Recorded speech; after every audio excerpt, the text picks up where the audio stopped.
Hello everyone, আশা করি তোমরা সবাই ভালো আছো। এখন আমরা দিনাজপুর বোর্ড 2025-এর সমাধানটি করব। চলো আমরা প্রশ্নটি দেখে আসি।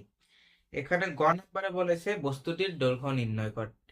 তাহলে আমরা দৈর্ঘ্য নির্ণয় করি। এখানে বস্তুটি স্লাইড ক্যালিপাসের সাহায্যে যেহেতু মাপা হয়েছে, তাহলে আমরা স্লাইড ক্যালিপাসের সূত্র ব্যবহার করব।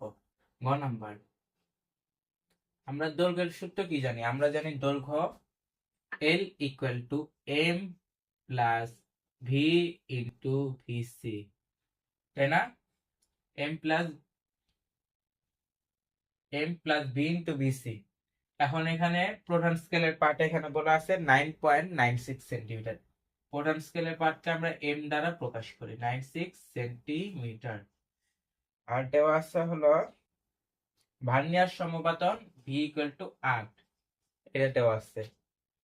আর এখানে বলেছে প্রধান স্কেলের 19 ঘর ভার্নিয়ার স্কেলের 20 দাগের সমান। তাহলে ভার্নিয়ার স্কেলের ঘর সংখ্যা বা দাগ সংখ্যা কত আমাদের? n equal two 20। ভার্নিয়ার স্কেলের ঘর সংখ্যা বা দাগ সংখ্যা n দ্বারা প্রকাশ করা হয় 20।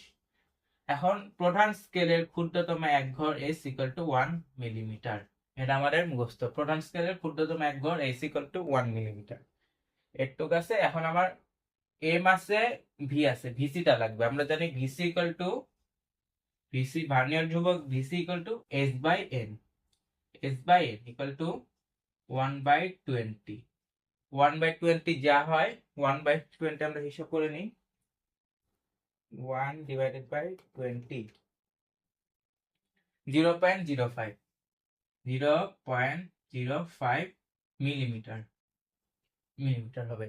এখন আমাদের দৈর্ঘ্যের ক্ষেত্রে হয়তো আমরা এটাকে মিলিমিটারে নিব, না হয় এটাকে আমরা সেন্টিমিটারে নিব।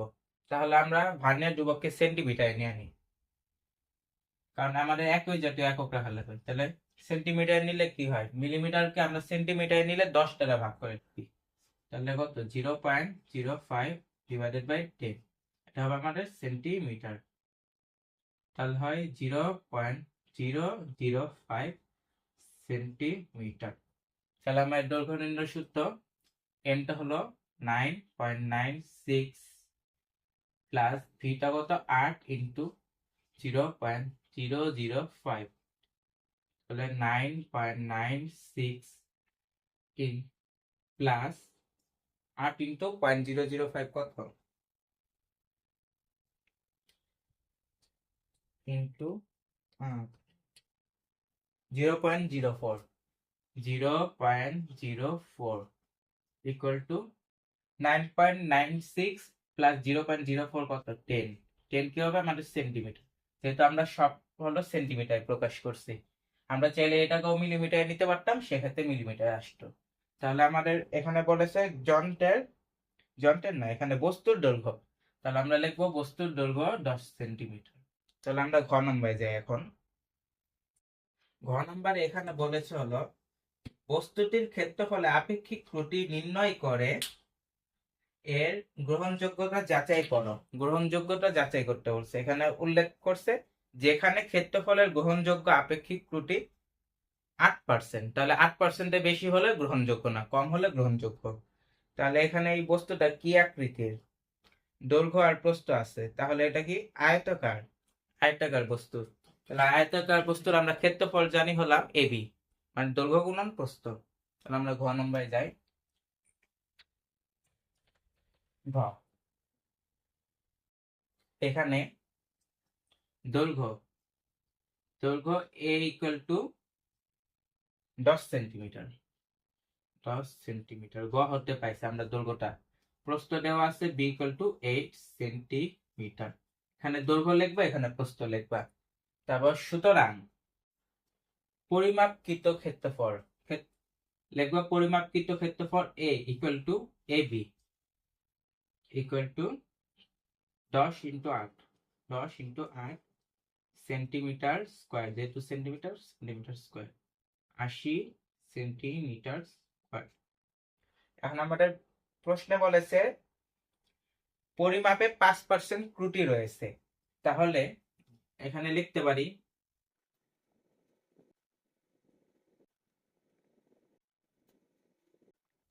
পরিমাপে আপেক্ষিক ত্রুটি 5% হলে আমাদের দৈর্ঘ্য হবে এ প্লাস এ ইন্টু 5%, দৈর্ঘ্য এ প্লাস এ ইন্টু 5%। একইভাবে আমাদের প্রস্থটা হবে প্রস্থ equal to B plus B into 5%। এটুকু আমরা লিখবো। তাহলে আমরা উপরটা, তাহলে এটা লিখছি। এরপর আমরা লিখবো সুতরাং সর্বোচ্চ দৈর্ঘ্য। সুতরাং সর্বোচ্চ দৈর্ঘ্য আমাদের কি হবে? A max.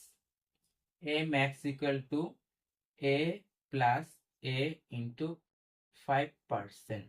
সর্বোচ্চর ক্ষেত্রে আমাদের প্লাস হবে, আর এখানে কিন্তু প্লাস মাইনাস হবে। A plus minus B plus minus. এখানে হলো ত্রুটি থাকলে এখানে বেশিও হতে পারে কমও হতে পারে, plus minus. A plus minus A into 5%, B plus minus B into 5%। তাহলে আমরা লিখি এর মান কত? আমরা 10। 10 প্লাস 10 ইন্টু 5%। পার্সেন্ট হলো 100 দ্বারা ভাগ। তাহলে কত হয়? 10 প্লাস 5/10 কত হয়? 1/2, 0.5 ইকুয়াল টু 10.5 সেন্টিমিটার। এটা দৈর্ঘ্য হয়। একইভাবে সর্বোচ্চ প্রস্থ বি ম্যাক্স, বি ম্যাক্সটা হবে আমাদের বি প্লাস বি ইন্টু 5%। তাহলে হবে 8 plus 8 into 5 divided by 100 equal to 8 plus 8 এর 5% হয় আমাদের 0.04। 8 এর 5% 0.04 না, 8 এর 5% আমাদের 0.4 হয়। 0.4 ইকুয়াল টু 8.4 সেন্টিমিটার। এটুক লেখছি। তখন আমরা নিচেরটা মুছি। সুতরাং আমাদের সর্বোচ্চ দৈর্ঘ্য এত, সর্বোচ্চ প্রস্থ এত। সুতরাং সর্বোচ্চ ক্ষেত্রফল এ ম্যাক্স, এ ম্যাক্স ক্ষেত্রফল আমরা জানি A B, A B, A max B max. তাহলে এই দুইটার গুণফল হবে 10.5 ইন্টু 8.4, যত আসবে সেন্টিমিটার স্কোয়ার। যত আসবে তত সেন্টিমিটার স্কোয়ার। তাহলে এখন হবে সর্বোচ্চ দৈর্ঘ্য, সর্বোচ্চ প্রস্থ বের করছে। এখন সর্বনিম্ন দৈর্ঘ্য আর সর্বনিম্ন প্রস্থ বের করব। সুতরাং সর্বনিম্ন দৈর্ঘ্য A minimum equal to A minus A into 5%। তাহলে আমরা ডাইরেক্টলি লিখে দিই এ মাইনাস এ ইন্টু 5% কত আমাদের? 0.5। এটা আমাদের 10, 10 মাইনাস 0.5, 9.5 সেন্টিমিটার। এখানে আরেক লাইন বাড়াই করে নেবা। তো একইভাবে সর্বনিম্ন প্রস্থ B minimum equal to B minus B into 5%। তাহলে আমরা ডাইরেক্ট বসিয়ে দিই। বি এর মান 8, 8 থেকে 0.4 বাদ দিলে 7.6, 7.6 সেন্টিমিটার। এখানে দুইটা লাইন লিখে নিবা। আর এটার অ্যান্সার আমাদের কত আসছে? 10.5 ইন্টু 8.4। আমরা দেখি আমাদের রাশি হলো 88.2, 88.2 সেন্টিমিটার। ও সেন্টিমিটার স্কয়ার আগে লিখছি, 88.2 আসে আমাদের। একইভাবে আমাদের এখানে সর্বোচ্চ ক্ষেত্রফল লিখছি, আবার লিখবো সর্বনিম্ন ক্ষেত্রফল। তাহলে এই জায়গায় মুছে নিই। তাহলে এখানে হবে সুতরাং সর্বনিম্ন ক্ষেত্রফল এ মিনিমাম, মিনিমামটা কি হবে? A B, A B, A minimum into B minimum. A minimum কত আমাদের? 9.5, 9.5 ইন্টু 7.6, 7.6 যত হবে সেন্টিমিটার। আমাদের আসছে হলো 72.2 সেন্টিমিটার স্কোয়ার। তাহলে সুতরাং আমাদের চূড়ান্ত ত্রুটি কি হবে? চূড়ান্ত ত্রুটি ডেল্টা এ।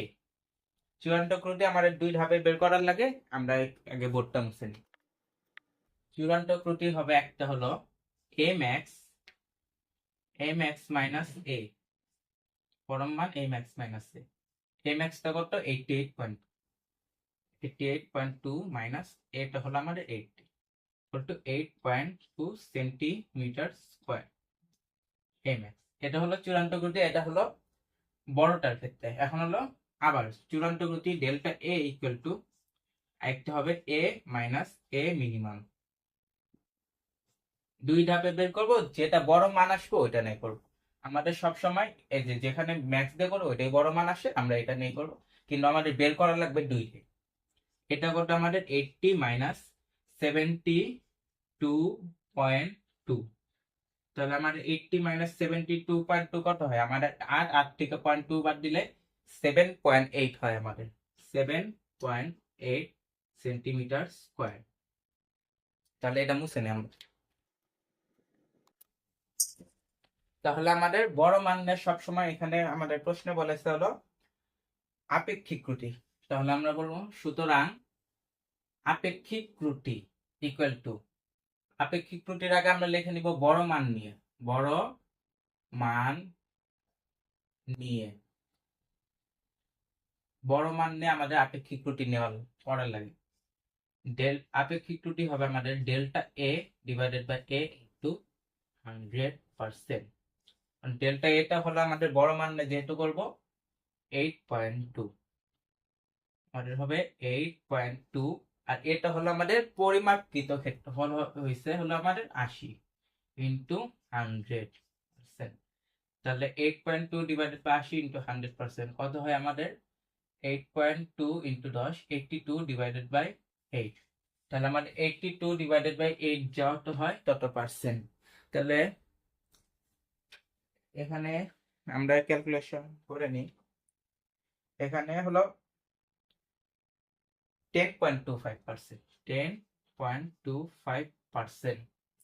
আর এখানে আমরা পার্সেন্টটা রেখে দেব। পার্সেন্টটা হলো আমরা গুণ করব না, আমাদের 100 দিয়ে গুণ করার লাগে, আমরা পার্সেন্টটা রেখে দেব। না হলে আমরা পার্সেন্ট না ব্যবহার করলে হয়, আমরা ডিরেক্ট নিচে পার্সেন্ট দিলেও হয়, কারণ যে যেভাবে করে। তাহলে এটা আমাদের আসলো কত? 10.25%। কাজেই কিন্তু এটা গ্রহণযোগ্য না, কারণ প্রশ্নে বলেছে 8% পর্যন্ত গ্রহণযোগ্য। তাহলে লিখবো যেহেতু আপেক্ষিক ত্রুটি 10%-এর বেশি, না 10%, 8%-এর বেশি, সেহেতু আমাদের হলো প্রশ্ন অনুযায়ী লিখবো বস্তুটির আপেক্ষিক ত্রুটি গ্রহণযোগ্য নয়। ক্ষেত্রফলে আপেক্ষিক ত্রুটি গ্রহণযোগ্য নয়। তাহলে এটা আমাদের কি হলো? দিনাজপুর বোর্ড 2025। তাহলে আজকে ক্লাসটা আমরা শেষ করছি।